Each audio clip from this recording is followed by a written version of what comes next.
नमस्कार दोस्तों, आप सभी को बादशाह इलेक्ट्रॉनिक्स यूट्यूब चैनल पर स्वागत है। अब देखिए दोस्तों, मेरे पास एक MI 8A का स्कीमेटिक बोर्ड है, डायग्राम है दोस्तों।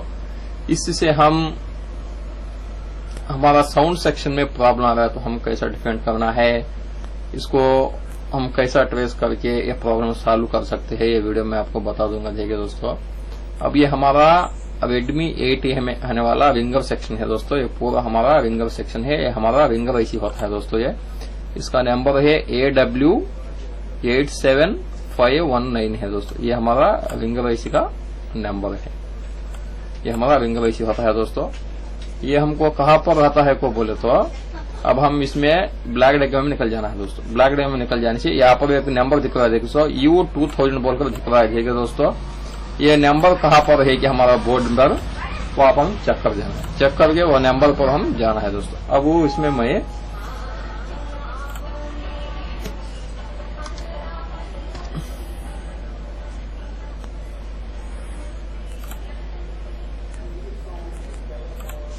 अब देखिए दोस्तों, हमारा अब ये स्कीमेटिक का डायग्राम, ये डायग्राम होता है स्कीमेटिक, इसका ब्लैक डायग्राम में होता है दोस्तों। अब मैं ऑलरेडी आपको बता दिया है ना, U2000 बोलकर एक नंबर आता है बोर्ड पर। ये नंबर कैसे कहाँ पर रहेगी, नंबर कहाँ पर रहेगी आपको बता दूंगा मैं। ये ब्लैक डायग्राम दोस्तों, ये देखिए दोस्तों, ये हमारा U2000 है। ये हमारा ऐसी होता है दोस्तों, हमारा साउंड वाला ऐसी होता है। हमारा Redmi 8A में ये साउंड वाला ऐसी है दोस्तों। हमारा U2000 बोलकर दिख रहा है, देखिए दोस्तों, ये नंबर पर हम चेक कर देना है। ये हमारा साउंड ऐसी है नीचे वाला। बाद में ये हमको इधर देखिए दोस्तों, या 20वां पिन और या 2वां पिन, ये दोनों से हमको स्पीकर रिंगर को आउटपुट आ जाते हैं काइल्स से। ये दोनों काइल से हमको आउटपुट स्पीकर आउटपुट आ जाते हैं, प्लस माइनस। ये कहाँ पर है को बोले तो देखिए दोस्तों, B2001, ये दोनों भी हम कैसे ट्रेस कर देना है। देखिए दोस्तों, ये दोनों नंबर कहाँ पर है मैं आपको बता दूंगा।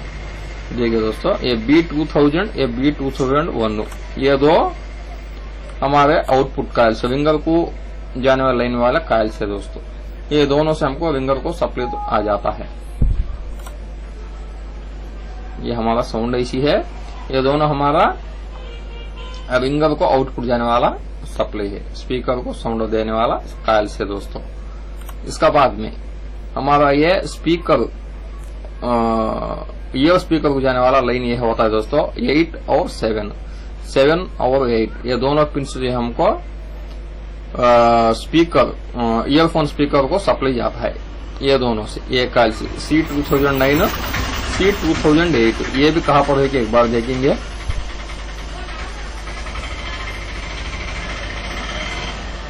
(2001) 2010,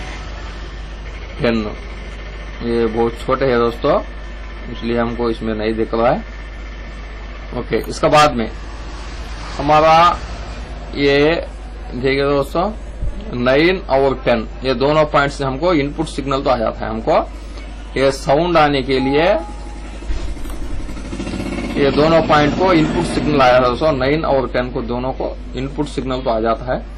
इनसे हमको इनपुट सिग्नल आने के बाद ये हमारा साउंड इसमें डेवलपमेंट होकर हमारा ईयर स्पीकर को और रिंगर को दोनों को इधर से निकल जाता है। इधर से रिंगर को जाता है, इधर से ईयरफोन स्पीकर को जाता है दोस्तों। ऐसा हमको सप्लाई तो डेवलपमेंट होकर ऐसे बाहर निकल जाता है। ये क्या पर रहता है को बोले तो आपको ये नंबर दिख रहा है ना, ये नंबर कहाँ पर रहेगी वो हम चेक करके वो साउंड ऐसी बोलकर हम समझ लेना है दोस्तों। U2000 बोलकर दिख रहा है दोस्तों, ये हमारा साउंड ऐसी आने वाला सेक्शन है। ये हमारा साउंड ऐसी का सेक्शन होता है दोस्तों, ये हमारा साउंड ऐसी है। हमको साउंड प्रॉब्लम है तो रिंगर में ये ऊपर का ये शील्ड ओपन करके ये चेक करने से यहाँ पर हमको साउंड ऐसी दिखेगा आपको। इसके बाद में आउटपुट काइल्स ये है दोस्तों, ये दोनों काइल्स से हमको रिंगर को कनेक्शन निकल जाता है। बाद में इसको सप्लाई इनपुट कहाँ से आता है को बोले तो देखिए दोस्तों, VPH पावर बोले तो इसका मतलब है पावर VBAT का सप्लाई है दोस्तों। ये VBAT का सप्लाई L2006 से आ जाता है दोस्तों। L2006 से इधर से 8 इनपुट का आ जाता है। ये L2006 कहाँ पर है देखिए दोस्तों, ये हमारा कायल है L2006। ये L2006 से हमको ये इसी को सप्लाई आता है, इसको इनपुट आया था, इसी से लेकर ये कॉइल से लेकर हमको सप्लाई इधर या इसी को निकल जाता है। ये कॉइल डैमेज होने से हमको साउंड नहीं आएगा। बाद में ये कॉइल से डैमेज होता तो हमको साउंड नहीं आएगा दोस्तों। ये पूरा हम चेक करना पड़ेगा। यही तरीके से आपको स्कीमेटिक है तो आपके पास इजी तरीके से आप कौन सा भी फॉल्ट डिफाइन करके कर सकते हो दोस्तों। ऐसे टेक्निकल वीडियोस पूरा मैं आपके लिए लेकर आने वाला हूँ, इसलिए मेरे चैनल को सब्सक्राइब कीजिए, शेयर कीजिए, लाइक कीजिए प्लीज। थैंक यू दोस्तों।